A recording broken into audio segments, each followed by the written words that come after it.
नमस्कार साथियों, आप देख रहे हैं केशव सिंह वॉइस। जैसा कि मैंने लिखा है कि सवाल जो है फिजा से गायब हो गया है, उसे हटा दिया गया है या उसे नज़रअंदाज कर दिया गया है। मैं बात कर रहा हूं सत्यपाल मलिक का। पिछले दिनों सत्यपाल मलिक का इंटरव्यू राहुल गांधी ने लिया उनके यूट्यूब चैनल पर। उन्हें उसे काफ़ी देखा गया लोगों के द्वारा, लेकिन मेन स्ट्रीम मीडिया ने उनके उन सवालों को नज़रअंदाज कर दिया जिन सवालों को सरकार से पुरजोर तरीके से सरकार से सवाल पूछना चाहिए था। और अगर सरकार पाक साफ थी या है तो उसका निष्पक्ष रूप से उसकी जांच क्यों नहीं कराई गई। जो भी उन्होंने एलिगेशंस जो लगाए हैं या उन्होंने जो भी बातें कही है पुलवामा को लेके, पुलवामा पे जो अटैक हुआ, जो हमारे सीआरपीएफ के जवान जो मारे गए हैं उनको लेके जो उन्होंने सवाल खड़े किए हैं, उन सवालों को इस तरह से हवा में उड़ा दिया गया कि वो जवान जो शहीद हुए हैं उनकी भारत सरकार को कोई चिंता ही नहीं। आइए हम सुनते हैं उन्हीं की जुबानी, राहुल गांधी के यूट्यूब चैनल से लिया गया ये है, तो आप उन्हीं को सुनिए।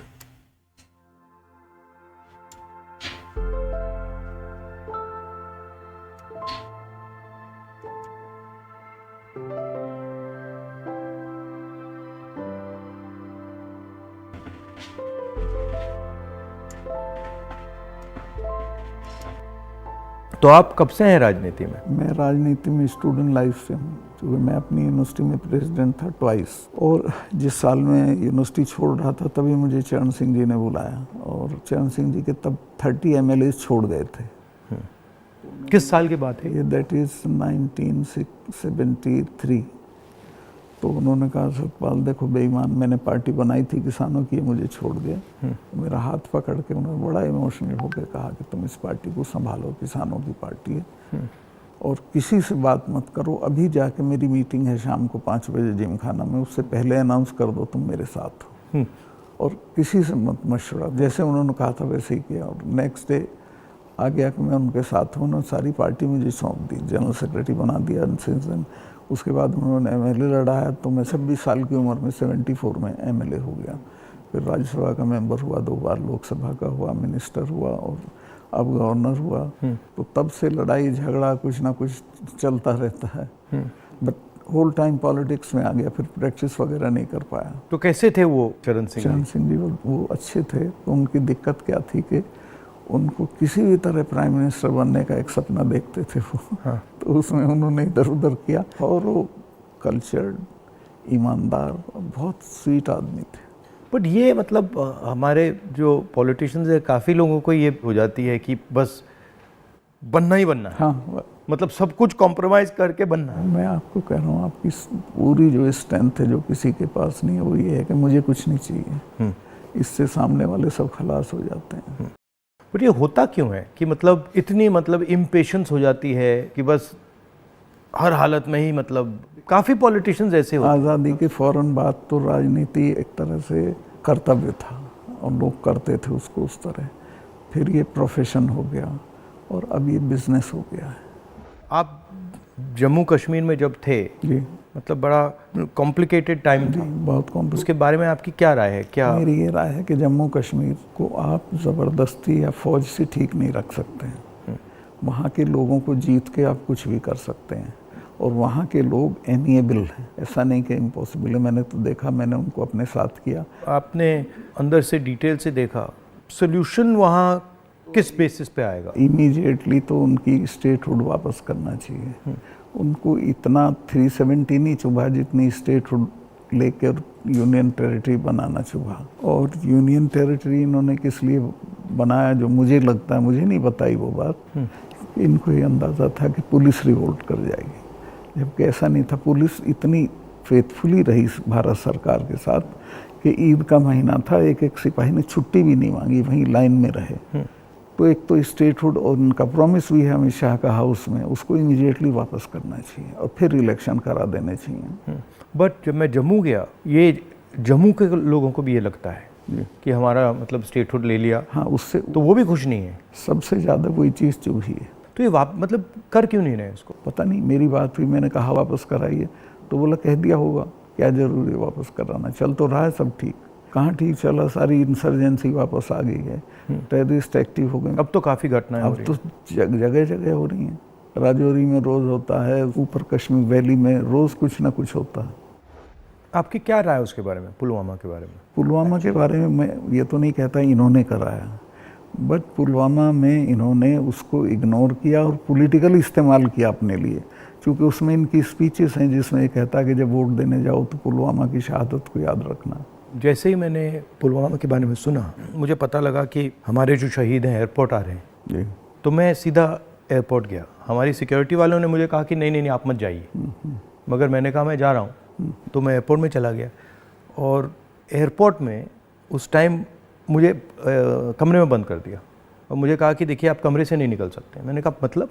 तो उधर वो सब शहीद आए थे, वहाँ पे आर्मी के लोग थे, प्रधानमंत्री आ रहे थे, और मुझे मतलब लिटरली चाबी से बंद किया कि आप बाहर नहीं जा सकते। मैंने सिक्योरिटी वालों से बोला ये मतलब ऐसे कैसे कर सकते हैं, और फिर लड़के मैं वहाँ से निकला।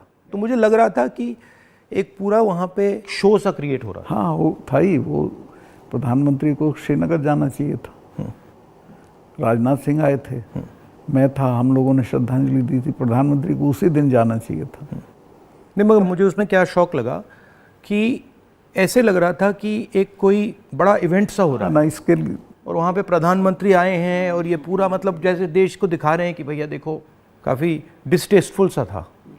जिस दिन ये हुआ तो ये नेशनल कॉर्बेट पार्क में शूटिंग करा रहा था अपनी, तो ये अवेलेबल, मैंने 3-4 बार कोशिश की, मिला ही नहीं मुझको। 5 या 6 बजे इसका फ़ोन आया, हाँ सतपाल भाई क्या हुआ?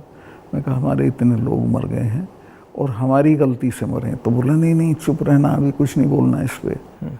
फिर 1 घंटे बाद ये डोभाल जो मेरा क्लास फेलो रहा लॉ में मेरठ में, तो इसका फ़ोन आया, सतपाल भाई आप बोल दी। मैं 2 चैनल को बोल चुका था ये बात, तो इन्होंने कहा नहीं नहीं कुछ नहीं बोलना है इस पर। मैं कहा ठीक है, मैं समझा कुछ जांच वाँच कराएंगे, उस पर असर पड़ेगा, कुछ भी नहीं। तीसरे दिन इनका आ गया कि ये पुलवामा की शहादत को याद रखो और अब हम बालाकोट करेंगे, ये करेंगे, वो करेंगे। और अभी तक उसमें कुछ नहीं हुआ। कुछ नहीं, करना भी नहीं है इसको। पुलवामा के शहीद जिस तरह हुए थे इसलिए हुए कि उन्होंने 5 एयरक्राफ्ट मांगे थे। अगर वो मेरे से मांग लेते तो मैं इमीडिएटली कर देता। मैं तो वहाँ स्टूडेंट्स जब जम्मू में फंस जाते थे बर्फ में, उनको एयरक्राफ्ट से, क्योंकि दिल्ली में एयरक्राफ्ट इमीडिएटली मिलता है किराए पे। 4 महीने तक एप्लीकेशन उनकी पड़ी रही होम मिनिस्ट्री में, और 4 महीने बाद वो खारिज कर दी कि नहीं देंगे।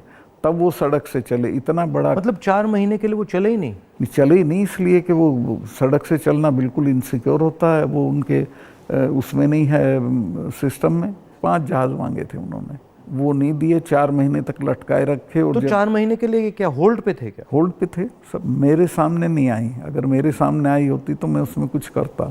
That was between CRP and home ministry. लेकिन ये थी कि अटैक हो सकता है।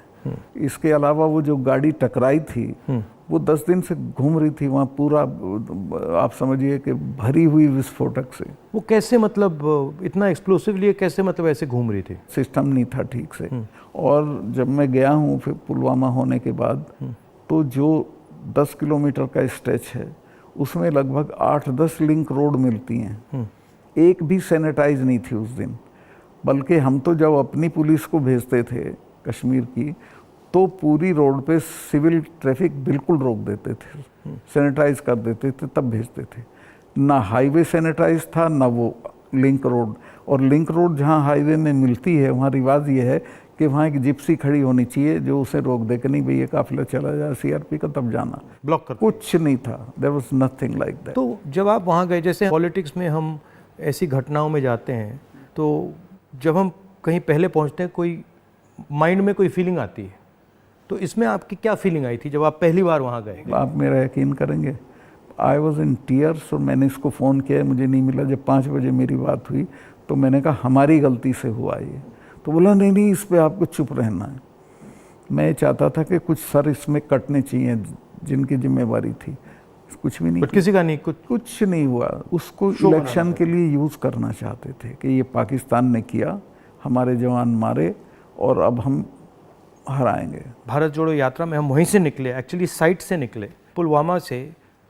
तो मुझे ये लग रहा था कि जो आपने बोला कि ऐसी जगह पे स्ट्रेटेजिक जगह पे इतना एक्सप्लोसिव कहाँ से आ गया, कैसे आया? वो मेरे दिमाग में क्वेश्चन था। सारा पाकिस्तान से आया था। बट इतना 600-300 किलो, हाँ, ये बॉर्डर तो हमारा पोरस है और ये इतना एक्सप्लोसिव इंडिजिनसली प्रोक्योर करते तो वो बात फैल जाती। ये 10-12 क्विंटल तो आया हुआ था, उसमें से ये गाड़ी पूरी भरी थी एक्सप्लोसिव से। और बताया मुझे जब मैं गया कि साहब ये तो 10-12 दिन से घूम रही थी गाड़ी। जो गाड़ी चला रहा था उसका भी, मालिक का, दोनों का टेररिस्ट रिकॉर्ड था। दोनों कई बार गिरफ्तार हो लिए थे, फिर छूट गए थे, फिर गिरफ्तार हुए थे, फिर छूट गए थे। अच्छा, तो उन पे कोई निगाह नहीं थी इंटेलिजेंस एजेंसीज की। यहाँ मीडिया में, मतलब मैं देख रहा था यहाँ पे इतना बड़ा कास्ट सेंसस का मुद्दा है, बट अब आजकल बस इजराइल कास्ट सेंसस को नहीं दिखा। मतलब जो चाहे वो अदानी हो चाहे वो कास्ट सेंसस हो, जो ज़रूरी बातें हैं उसका कुछ नहीं होगा, मगर इजराइल हो, बॉलीवुड हो, क्रिकेट हो, उस पर चलते जाएंगे। अदानी तो आपने इसकी चिपका दिया, वो तो छूटेगा नहीं। गांव-गांव चला गया अदानी का। और लोग ये कहते हैं अदानी के यहाँ इसी का रुपया है। हाँ, वो 20,000 का आपने उठाया था, 20,000 को इतना बड़ा इन्वेस्टमेंट कहाँ से आएगा? कल ही एक स्टोरी आई है कि ये कोयले के प्राइस इन्फ्लेट कर रहा है। वहाँ से इंडोनेशिया से कोयला नाव में जाता है और यहाँ पहुँचते उसकी प्राइस इन्फ्लेट हो जाती है और फिर लोगों को बिजली के लिए ज़्यादा रेट देना पड़ता है, मगर वो भी मीडिया ने कहीं नहीं उठाया। मुझे खबर ये दी गई कि जिस दिन मैं ये करण थापर का इंटरव्यू किया, इन्होंने बुला के सब चैनल्स को कहा कि खबरदार कोई रिपोर्टिंग नहीं होगी। और अतीक अहमद का केस हो गया और उसको 10 दिन तक हेडलाइन। जब मैंने वो देखा, मैंने अपनी बहन से कहा कि ये जो आपने पुलवामा की बात की है, इसके कारण ये किया गया है, हाँ, टोटल डिस्ट्रैक्ट करने के लिए। मैंने नोटिस किया जब आपने पुलवामा की बात की तो ये सब डर गए थे, लेकिन अतीक अहमद ने उसको 10 दिन तक खत्म कर दिया, ओवरशैडो कर दिया। बिल्कुल। भारत जोड़ो यात्रा में मुझे एक बात समझ आई कि कितना भी मीडिया पे कंट्रोल हो, अगर आदमी डायरेक्ट जनता के पास जाता है, हाँ, तो फिर कोई नहीं, तो नहीं चलता। जनता ओनली आंसर है, जनता के पास जाना। और अगर आप जनता के पास जाते हैं तो बहुत जल्दी जनता को बात समझ आ जाती है, वो टाइम नहीं लगता। नहीं, जनता तो अवेयर है देश में, ऐसा नहीं उन्हें मालूम नहीं है, बट उन पे कोई प्लेटफॉर्म नहीं है, कहाँ कहें, किसको कहें। उनके रिप्रेजेंटेटिव भी ऐसे ही गए गुजरे हैं सब। पहले मैंने पार्लियामेंट में स्पीच दी कास्ट सेंसस के बारे में। जब मैं इसकी रिसर्च कर रहा था, मैंने देखा कि हमारे सब इंस्टीट्यूशंस में, चाहे वो मीडिया हो, ब्यूरोक्रेसी हो, जो ओबीसी वर्ग है, जो दलित वर्ग है, जो ट्राइबल वर्ग है, उनका कोई रिप्रेजेंटेशन नहीं है। मतलब आप बिलीव नहीं कर सकते, मीडिया में चाहे आप सबसे बड़े मीडिया हाउसेस देख लीजिए या सारे जो एंकर्स हैं, सारे रिपोर्टर्स देख लीजिए, इसमें एक ओबीसी नहीं है, एक दलित नहीं है, एक ट्राइबल नहीं है। इसके बारे में आपकी क्या राय है? नहीं, मैं तो चूँकि लोहियाइट रहा हूँ, तो लोहिया ने एक बार कहा था कि मुझे कमेटी बनानी थी गोवा की आज़ादी की, तो मैं जब भी कमेटी बनाऊँ उसमें 48% अपर कास्ट आ जाते थे, नाम मांगूँ तो भी वही आते थे। तो ये सिस्टम बन गया है यहाँ का। इसको चेंज करने का आपकी राय क्या है? एक तो इसको कंपलसरी करना पड़ेगा, भाई इतने % हो, जैसे नौकरियों में हो गया उस तरह से। और दूसरे उन वर्गों में थोड़ा चेतना बढ़ानी पड़ेगी, भाई तुम इन पेशों में आओ। बट इसमें इंटरेस्टिंग बात यह है कि जो स्थिति है एक्चुअली इंस्टीट्यूशनल स्ट्रक्चर में हिंदुस्तान में, उसके डिटेल्स ओबीसी वर्ग को भी नहीं मालूम, दलित वर्ग को भी नहीं मालूम। आपने थोड़ा, मतलब मैंने तो थोड़ा सा छुआ है, बट एक्चुअली किसी को नहीं मालूम। पता ही नहीं है, सही कह रहे हैं। क्यों? क्योंकि पूरा जो इन्फॉर्मेशन का सिस्टम है उसमें कोई ओबीसी नहीं है, कोई दलित नहीं है, कोई वो भी उन्हीं के हाथ में है। तो एक प्रकार से लाउड स्पीकर ऑन कर देते हैं और इतना लाउड करते हैं कि कोई कुछ बोल नहीं सकता है। जैसे आपने पुलवामा की बात की, कास्ट सेंसस की बात की, अदानी की बात की, बस loudspeaker, Modi ji loudspeaker on कर देते हैं और जितना चिल्लाना चाहो चिल्लाओ, कुछ नहीं होता। कुछ दिन पहले मैं दिल्ली में 3-4 घंटे बढ़इयों के साथ काम किया, तो वो मुझे बता रहे थे कि हम सोफ़ा बनाते हैं, चेयर बनाते हैं, टेबल बनाते हैं, मगर जिस शोरूम में वो बिकता है उसमें हम जा नहीं सकते। मतलब काम हमारा, मेहनत हमारी, मगर फल हमारा नहीं। और कितना गुना एनहांस करके पैसा लेते हैं उसका। इनको तो कुछ मिलता नहीं गरीबों को। ये बहुत ही एक्सप्लॉयटेटिव सिस्टम है। तो अगर आप जीएसटी देखें, जीएसटी भी इनडायरेक्ट टैक्स है, उसमें छोटे व्यापारी, किसान, मजदूर वो टैक्स भरते हैं। डिमोनेटाइजेशन भी उनके खिलाफ हथियार था। किसान आंदोलन में तो आपने काफ़ी कमेंट किया है, वो भी मतलब उनके घर में से पैसे निकालने का तरीका था। नहीं, वो तो इनका मैं बताता हूँ, अगर आप नहीं हटाओगे इस बार तो खेती को तो ये पूरी तरह खत्म, मतलब किसान छोड़ के भाग जाएगा और ये कॉरपोरेट को दे देंगे। इनका ये इरादा है। मैं तो खेती करता था, मेरे गांव में पूरी यूपी की सबसे बड़ी काश्त थी। एक हमारे चचा थे, उनके पास 2500 बीघा ज़मीन थी, और आज मैं जाता हूँ तो सब के लड़के शहर में आ गए हैं।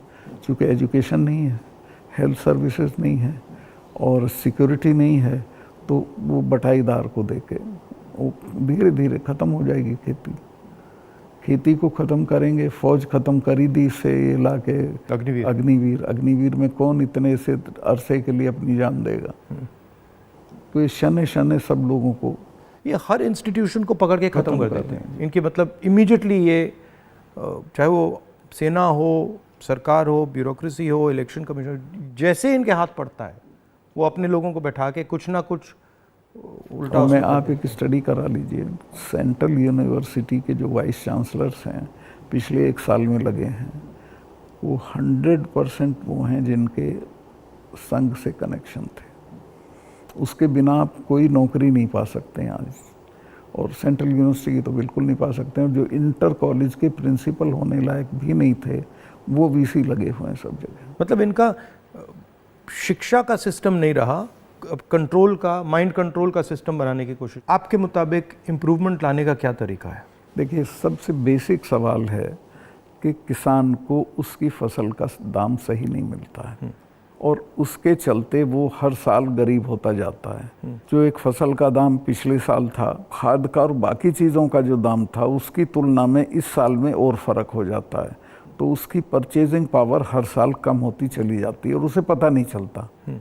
ही डजंट नो कि मैं गरीब हो रहा हूँ, लेकिन वो गरीब हो जाता है क्योंकि उसके जितना 1 मन गेहूँ में पिछले साल खाद खरीद सकता था, इस साल नहीं खरीद सकता। इस साल ज़्यादा गेहूँ देना पड़ेगा। तो वो जो उसकी परचेजिंग पावर कम होती है, उसको एहसास ही नहीं है, पता भी नहीं चलता है। तो वो तो मैंने देखा, जब पब्लिक मीटिंग्स में बताते तो कहते हैं हमें तो पता ही नहीं था ये। मैं कहा भाई तुम्हें पता ही नहीं, तुम गरीब हो रहे हो। तो उन्हें सुन के बुरा लगता है। फिर मैं समझाता हूँ, बताओ पिछले साल इतने गन्ने में कितना सामान खरीदते थे, इस साल कितना खरीदते हो।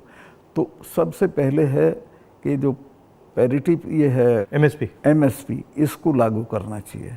एमएसपी में ये नहीं कि सरकार सारी फसलों का एमएसपी दे, लेकिन एमएसपी करने से बाज़ार गिरेगा नहीं। और एमएसपी है इसलिए कि बाज़ार एक ख़ास जो आपने दाम तय किया उससे नीचे गिरेगा तो सरकार इंटरवीन करेगी। और ये पंडित जी के ज़माने से, जो नागपुर सम्मेलन में जवाहरलाल जी ने कराया था ये, कि हम इंटरवीन करेंगे और ख़रीद लेंगे। तो एमएसपी का लागू होना बहुत ज़रूरी है। और एमएसपी पे इन्होंने किसानों से धोखा किया। जब किसान कानून वापस लिए तो कहा था हम एमएसपी करेंगे, और आज तक नहीं किया। वो क्यों नहीं किया? क्योंकि अडानी ने बड़े बड़े गोदाम बना दिए, फसलें एक दाम पे खरीद ली, अगले साल उनके दाम बढ़ जाएंगे, वो बेचेगा। एमएसपी होगा तो किसान इनको सस्ते दाम पे नहीं देगा। तो एमएसपी का होना सबसे ज़्यादा ज़रूरी है। फिर जो उसके लिए आप खाद, बिजली, पानी जो भी सरकार देती है, उसके दामों पे कंट्रोल करना पड़ेगा। वो बेतहाशा ना हो, ताकि वो जो मैंने बताया जो फ़र्क रहता है खरीद बेच का, वो ना हो। जो आप कह रहे थे, ये जो अदानी जी हैं, इन्होंने पूरा जो स्टोरेज का इंफ्रास्ट्रक्चर है अपने हाथों में ले लिया है। इसका इफ़ेक्ट मैंने जम्मू कश्मीर में देखा, इसका इफ़ेक्ट हिमाचल में दिखता है, अलग अलग स्टेट्स में, हरियाणा, पंजाब में। हरियाणा में तो पानीपत में बड़े बड़े गोदाम बना दिए। तो पूरा मतलब इस जो स्टोरेज का इंफ्रास्ट्रक्चर ये कैप्चर कर लिया है। तो फिर जब भी ये प्राइसेस को मतलब ऊपर नीचे फाइन ट्यून करना चाहते हैं, कर देते हैं, तो ये किसानों को मतलब नुकसान, डायरेक्ट नुकसान पहुंचाते हैं। जब तक इनके खिलाफ हल्ला बोल नहीं होगा तब तक सुधरेंगे नहीं, या फिर सरकार बदल जाए। अभी तो इन्हें टोटल प्रोटेक्शन है। मगर मैंने देखा है कि जनरली सरकारों के पास जो किसान का जो स्टोरेज की कैपेबिलिटी होती है, उसके बारे में सरकारें ज़्यादा नहीं सोचती हैं। वो ज़्यादा नहीं, बिल्कुल नहीं सोचती। आप नॉर्थ ईस्ट में भी थे? हाँ, मेघालय में। मेघालय में। वो मुझे पनिशमेंट पोस्टिंग दी गई थी गोवा के बाद, क्योंकि गोवा में मैंने करप्शन के बारे में बहुत बोला था, लेकिन वो अच्छी तो आपको गोवा से हटा दिया गया? हाँ, गोवा से हटा के नॉर्थ ईस्ट भेज दिया गया था। तो कश्मीर से हटाया, फिर नॉर्थ, गोवा से हटाया, फिर मतलब सब जगह 5 तबादले किए इन्होंने मेरे, जैसे सरकारी कर्मचारी के करते हैं। तो नॉर्थ ईस्ट बेटर था, वहाँ 12 जिले थे, गोवा में 2 जिले थे। और मेघालय बहुत अच्छी जगह है, कोई झगड़े टंटे की नहीं है। रिलैक्स लोग हैं जी हाँ, रिलैक्स अच्छे लोग हैं। संगमा साहब का लड़का चीफ मिनिस्टर था, तो उससे बहुत बढ़िया रिलेशनशिप रही, कोई दिक्कत नहीं हुई मुझे। तो मणिपुर के बारे में क्या राय है आपकी? वहाँ मतलब पूरा फेल्योर है सरकार की, चीफ मिनिस्टर जा नहीं सकता, कुछ कर नहीं सकता, लेकिन उसको अभी तक हटा नहीं रहे हैं। ये जम्मू एंड कश्मीर का भी ऐसे ही प्रयोग करते हैं, पंजाब का भी ऐसे ही प्रयोग करते हैं, मणिपुर का भी ऐसे ही प्रयोग करते हैं। मैं गया मणिपुर में, वहाँ जो आप कह रहे हैं बिल्कुल सही है, वहाँ कोई कंट्रोल नहीं था। पूरी क्राउड निकल आई थी आप, ये कोई कंट्रोल ही नहीं था, मतलब बिल्कुल एक स्टेट बचा ही नहीं है, 2 स्टेट बन गए हैं, एक इस तरफ और दूसरा दूसरी देखिए तरफ। नॉर्थ ईस्ट सेटल्ड था, इन्होंने डिस्टर्ब कर दिया।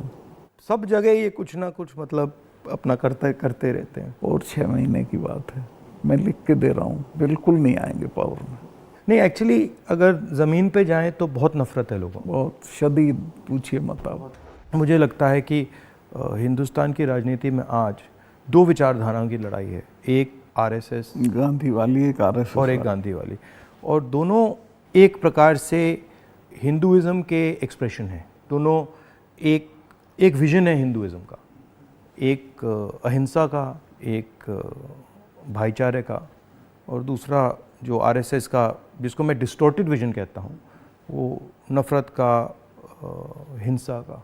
तो इस फाइट के बारे में आप क्या सोचते हैं? मेरा यही सोचना है कि हिंदुस्तान कंट्री के तौर पे तभी सरवाइव करेगा जब वो लिबरल हिंदुइज्म के रास्ते पे चलेगा, जो गांधी का विजन है। गांधी ने ऐसे ही नहीं कहा था, गांधी ने इस देश को जितना समझा था किसी ने नहीं समझा था। वो गांव-गांव गए थे, जगह जगह गए थे, और वो इस नतीजे पे पहुँचे थे कि नहीं, बाकी बातें बेकार हैं, ये ठीक है रास्ता। तो हिंदू का जो लिबरल हिंदू थॉट है वही रहेगा तो देश सरवाइव करेगा, वो टुकड़े टुकड़े हो जाएगा अदरवाइज। और ये कोई राजनीतिक बात नहीं है, मुल्क के अस्तित्व के लिए ज़रूरी है कि हम मिलजुल के रहें, एक दूसरे के साथ रहें, झगड़ा ना करें। नहीं, झगड़ा होगा तो मुल्क ही नहीं रहेगा ना। हाँ बिल्कुल, तो मुल्क का मतलब ही है कि मतलब भाईचारे से मिलजुल के रहें। जी, मिलजुल के लोग रह रहे हैं। तो आपका मतलब काफ़ी सालों से इस लड़ाई में आपका एक्सपीरियंस रहा है, और आप मतलब बहुत सालों से आरएसएस से लड़ रहे हैं। तो आपके मतलब सजेशंस, राय क्या है? मेरी राय ये है कि अपने लोगों में ये प्रचारित हो ठीक से, गांधी का, कांग्रेस का जो विजन है कि ये हम क्यों इनसे डिफरेंट हैं, ये क्या चाहते हैं, वो क्यों आपके हक में नहीं है, ये पॉलिटिकल लोग भी नहीं बोलते हैं, उनको ये बोलना चाहिए। और जो आप कह रहे थे, जो क्रिस्टलाइजेशन होना चाहिए पॉलिटिकल लोगों की माइंड में कि भाई ये अब ये राजनीतिक लड़ाई नहीं है, अब ये आइडियोलॉजिकल लड़ाई है, वो क्रिस्टलाइजेशन इतना हो नहीं रहा है। वो नहीं हो रहा है, क्योंकि देखिए हिंदुस्तान का आदमी जो पॉलिटिक्स में एक्टिव है वो राजनीति तक और अपने तक एक्टिव है। वो एक तो पहले तो देश के बारे में उस तरह नहीं सोचता जैसे सोचना चाहिए, और वो जो ब्रॉडर इश्यूज हैं उन पे राय नहीं बनाता है, राय जाहिर नहीं करता है, उस पर खड़ा नहीं होता है। तो वो हम पॉलिटिकल लोगों को करना पड़ेगा। और इसमें यह भी है कि जो, जैसे मैंने कहा कि इंफॉर्मेशन का सिस्टम जो है आसानी से राय बनाने भी नहीं देता है, जो डिस्ट्रैक्ट करता रहता है। तो इंफॉर्मेशन का सिस्टम तो वन वे हो गया है, उसमें आपकी बात तो आएगी नहीं, जो दूसरी बात है वो आएगी। और लेकिन एक अच्छी चीज़ हुई है कि लोगों ने टीवी देखना बंद कर दिया, भरोसा चला गया है। इस वक्त हम लोगों की एक ही स्ट्रेंथ है, दैट इज सोशल मीडिया। हम लोगों की बात सोशल मीडिया से फैलती है।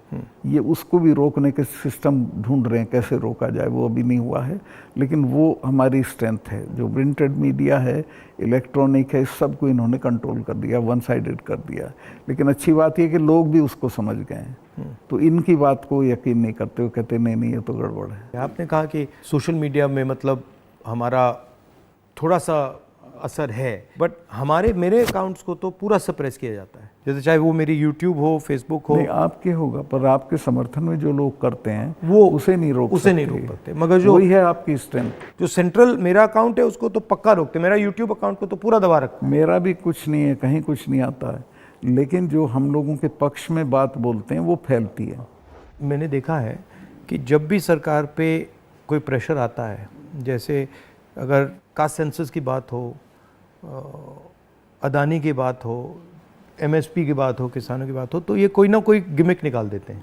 और अभी मैंने देखा कि जब मैंने पार्लियामेंट में अदानी की स्पीच दी तो सबसे पहले टीवी ऑफ कर दिया, उसके बाद मुझे पार्लियामेंट से निकाल दिया, और फिर स्पेशल सेशन की बात हुई, उसके बाद स्पेशल सेशन के अंदर भारत या इंडिया का डिस्कशन की बात हुई, और फिर एंड में विमेंस बिल की बात हुई, और विमेंस बिल भी वैसा कि वो 10 साल में आएगा, आज नहीं आएगा ही नहीं कभी। तो ये इनका ये तरीका जो है, चाहे वो पुलवामा हो, विमेंस बिल हो, डिस्ट्रैक्ट करने का इनका बहुत इफेक्टिव तरीका है। 2-3 चीज़ें हैं प्रधानमंत्री की।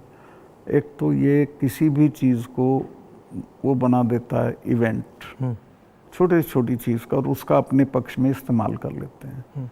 वीमेंस बिल का भी इसने यही किया, औरतों को कुछ मिल नहीं रहा है और एहसास ये करा दिया, पता नहीं कितना बड़ा काम कर दिया। हाँ।